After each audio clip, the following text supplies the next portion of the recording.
Claro, a mí me enseñaron que la conciencia era producto del cerebro. Claro. Y bueno, te lo crees, porque lo que te enseñan y te enseñan en la universidad, pues te lo crees. Palabra. Y hasta que empiezas a pensar, a observar, a, a decir, bueno, a poner interrogantes en tus creencias, porque te encuentras con casos que no tienen explicación. A mí me enseñaron que además de que el cerebro es el productor de la conciencia, el cerebro es el órgano más sensible al déficit de oxígeno, de tal manera que si el corazón se para, deja de llegar sangre al cerebro y en 10, 15 segundos, el cerebro deja de realizar su función, que era la conciencia, y cae en inconsciencia. Por tanto, no puede ejercer su función. Su función, que es pensar, desarrollar un pensamiento lógico, es darse cuenta de las cosas. No puede.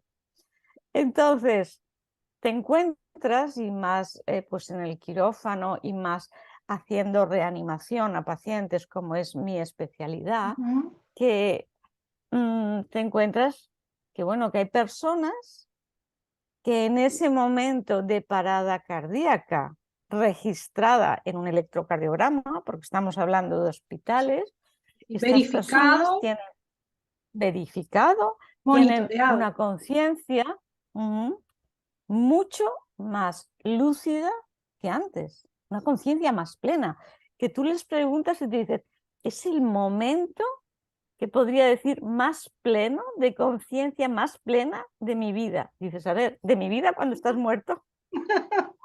¿Cómo se come esto, no?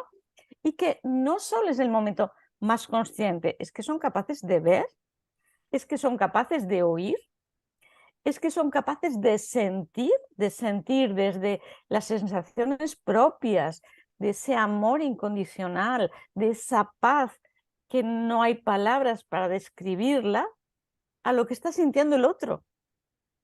Son capaces de sentir no solo lo que está sintiendo el otro, sino lo que está pensando el otro. No hay espacio ni tiempo. Son capaces de ir a la habitación de al lado y ver lo que está pasando y describirte. Si estás en un quirófano, pues en el quirófano de al lado estaban operando tal cosa. Y dices, bueno, a ver, si tú estabas en paro aquí, en este quirófano, ¿cómo sabías lo del quirófano de al lado? Son cosas que te descuadran, al menos descuadra tus creencias. Entonces, lo que no puedes decir es lo que han dicho siempre. Bueno, eso son alucinaciones, eso es efecto de la medicación. No, no son alucinaciones. Además, constatado con psiquiatras que no siguen el patrón de la alucinación. Claro. Son demostrables y además de ser demostrables es que en el tiempo no varían.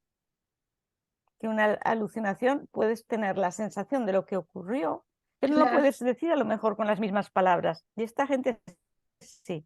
Y además una alucinación no la puedes, no la puedes verificar. Y esto sí. Porque si te dicen que están operando en el quirófano de una apendicitis, tú puedes ir a ver si en el quirófano de la era una apendicitis. Claro. No es una alucinación. Entonces, ¿qué es? Entonces te das cuenta que lo que no puedes es negarlo. No puedes decir esto, como no entra dentro de mis patrones mentales, No lo existe. desecho. No existe.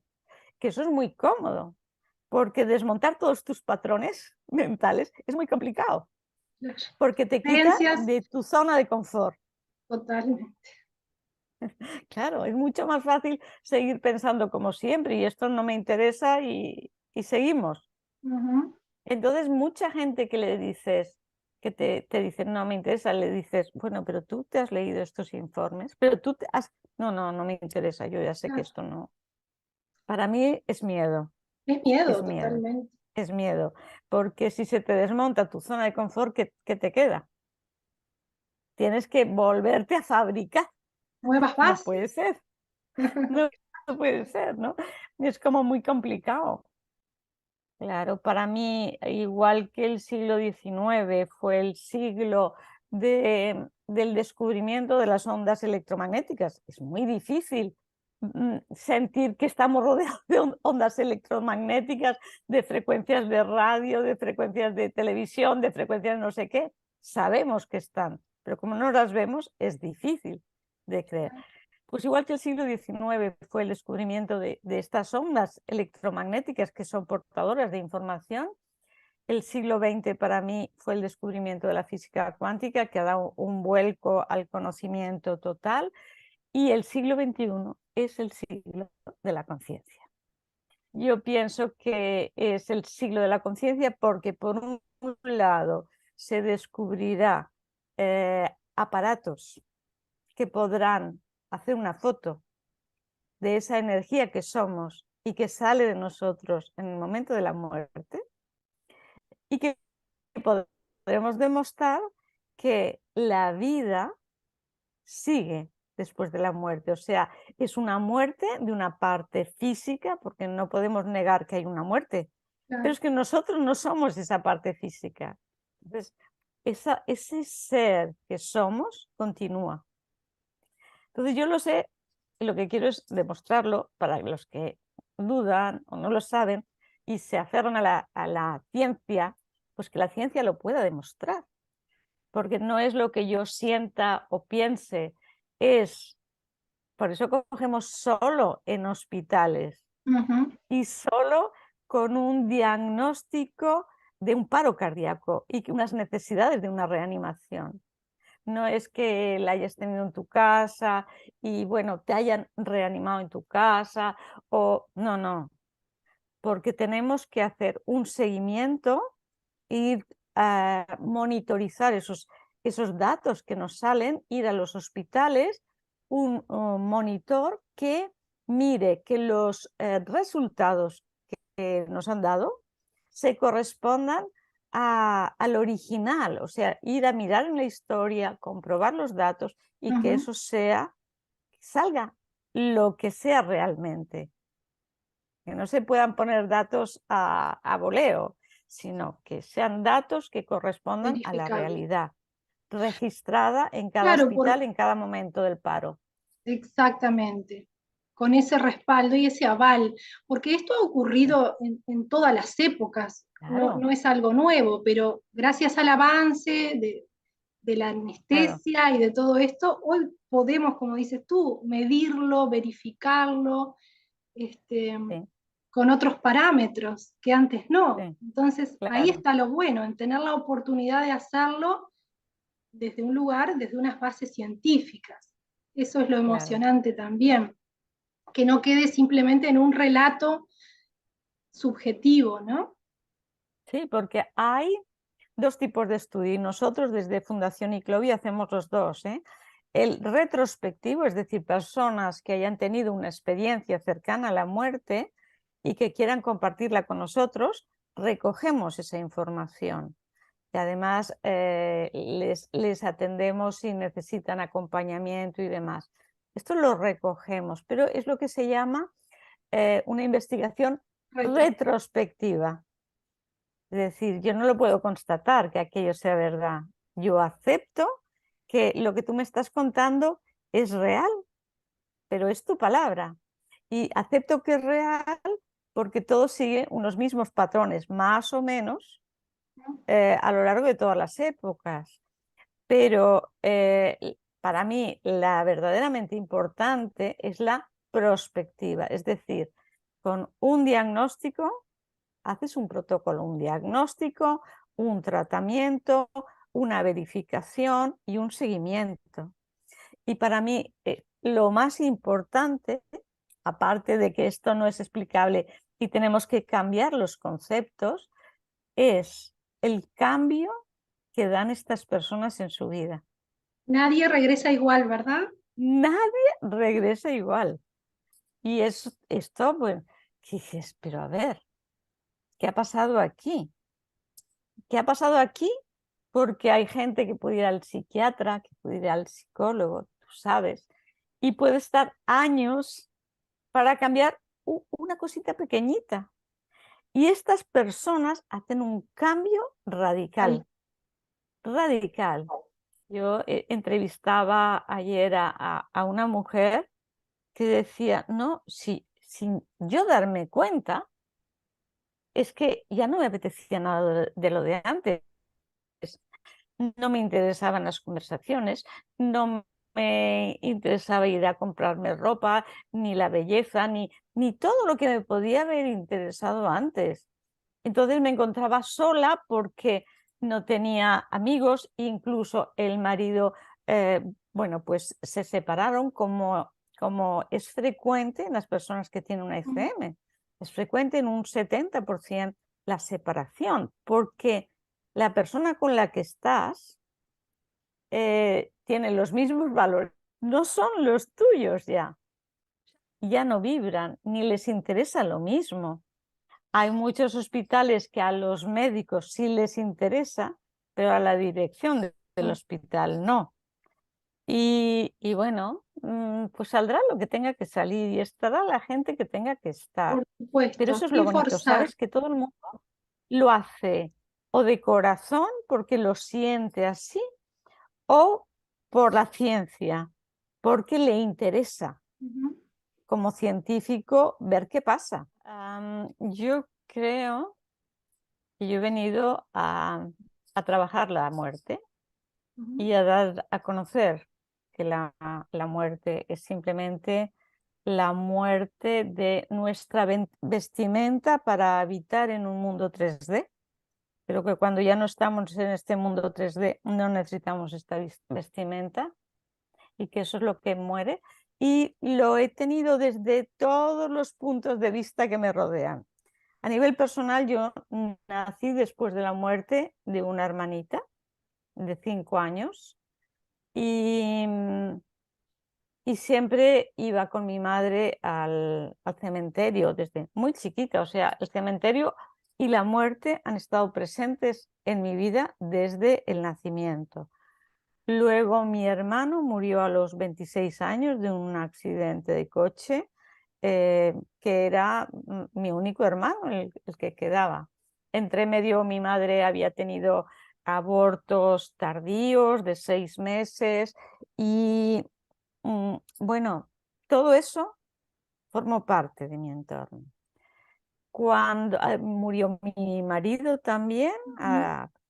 mi marido murió que tenía 50 años y cuando murió mi marido, o sea, cuando le diagnosticaron una enfermedad incurable, yo empecé a buscar y a buscar y a buscar todo aquello que le pudiese dar un poco de esperanza, todo lo que había publicado hasta entonces sobre la vida, la muerte y el más allá, todo, todo. Lo que pasa es que en esa época no había relatos científicos, eran retrospectivos, pero a mí me servían. Entonces mi marido murió con mucha paz y yo pensé, si yo le he podido ayudar, ¿por qué no voy a ayudar a otros, no? Y empecé a dar cursos y a expresar todo lo que había estudiado y he seguido estudiando desde hace 25 años. Y, y por otro lado, a nivel profesional, claro, mi especialidad era anestesia y reanimación. Yo reanimaba a muchos paros cardíacos y a veces vivían y a veces no vivían, a pesar de que siempre hacías lo mismo, habías llegado pronto, a veces eran personas que estaban muy sanas y esto había sido la primera manifestación. Y veías que que todo había ido bien, que era la primera manifestación, no salía y personas muy complicadas que llegabas más tarde a la reanimación salían. Bien. Y uno se plantea, bueno, es que hay una hora de entrada y una hora de salida y he estado pues en el trasplante, todo lo que te representa el alma, la vida, la energía de una persona que está muerta, que la pasas a otra persona para darle la vida. Todo eso te hace pensar mucho, Por te supuesto. hace pensar mucho, ¿no? Y bueno, en cirugía cardíaca, que también estaba como anestesista, hacíamos un tipo de urgencias tremendo, que Tremendo, el ¿eh? arco aórtico, sí, o sea, la aorta es la arteria que lleva la sangre a todo el organismo. Entonces, cuando sale del corazón, hace un arco y ya se va al resto del organismo, baja.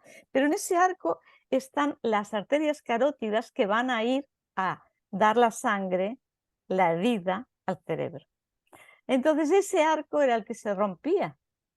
Y para poderlo suturar, arreglar, teníamos que sacar toda la sangre del cerebro, dejar el cerebro sin sangre y volver a coser, porque el cirujano no puede coser con sangre. Entonces teníamos que reimplantar las carótidas otra vez en la aorta, en el trozo de aorta que habíamos cambiado. Claro, para eso teníamos que dejar en paro total al paciente. No funcionaba ni la máquina de respiración extracorpórea, ni el respirador, ni la circulación. El electroencefalograma era plano, el electrocardiograma era plano, cero tensión arterial. O sea, todos los parámetros, respirador parado, todos los parámetros eran cero. Y uno se plantea una serie de cosas. Claro, que sabes que estás protegiendo el cerebro porque tienes el hielo, estás haciendo una hipotermia profunda de ese cerebro para poder hacer esto.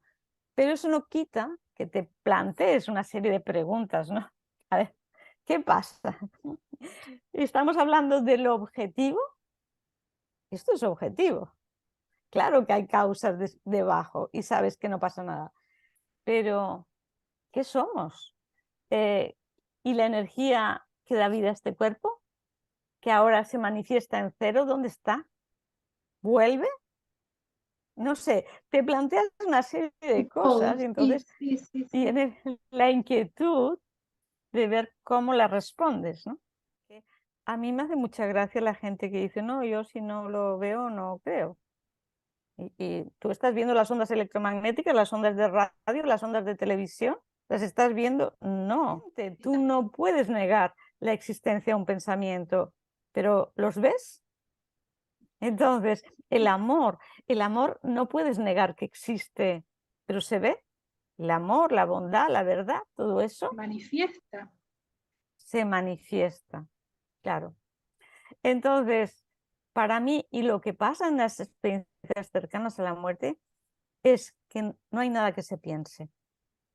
Es una experiencia total, es un sentir, es un sentimiento. Lo que pasa es que luego ponemos la mente para intentar ver dónde ponemos, cómo podemos entender esa experiencia. Pero nadie te puede negar lo que tú has vivido. Es que no te lo pueden negar. Te pueden negar lo que tú creas, pero lo que tú has vivido, ¿quién te lo va a negar? Claro. Entonces pasamos a ver qué es realmente importante. Para mí realmente importante es el sentir. El pensar nos ayuda a poner las cosas en su sitio, pero el sentir va mucho más allá del pensar. Dice algún refrán, dice, el corazón tiene razones que la razón desconoce. Y es así, el corazón va mucho más Mucho más. allá. Piensa que el corazón, claro, el corazón tiene más de 40.000 neuronas. Y fíjate que las descubrieron a raíz de los trasplantes de corazón. Cuando, por ejemplo, una señora que era mayor, después de hacerle un trasplante de corazón, solo le apetecía ir a McDonald's, solo le apetecía comer hamburguesas. Y resulta que el corazón era de un chico de 13 años, que lo que más le gustaba era el McDonald's. Entonces empezaron a buscar, porque esto fue algo como muy repetitivo, y con casos impresionantes incluso de encontrar al asesino de la mujer que había donado el corazón, porque la persona a la que esta mujer donó el corazón tenía unos sueños repetitivos de una vivencia que nunca había pasado. Entonces, a través de ir al psiquiatra y al psicólogo forense, hizo un retrato robot de la persona que veía en los sueños y encontraron al asesino de la mujer que había donado el corazón, ¿no? Qué fuerte. Entonces, eso es entrelazamiento cuántico. Esos son patrones de información. Es que nosotros, si nos viésemos con alguna máquina, veríamos que nuestros electrones están saltando continuamente fuera de nuestro cuerpo, relacionándose con el entorno, con la naturaleza, con la otra persona, con los objetos. No acabamos aquí. Claro. El cerebro, nuestro hemisferio izquierdo, lo intenta frenar, porque como no entra dentro de sus creencias, No en lo esos frena. parámetros. Y de todos esos bits de información que dices tú, nuestro cerebro solo se queda con unos poquitos, que son los que corresponden a tus creencias, a lo que te resuena. Que todos estamos en esto y en la medida que nosotros podamos, pues intentamos ayudar a ese despertar, pero todo el mundo está en esto, desde la mamá que es consciente y está cambiando los conceptos a sus niños, a su familia.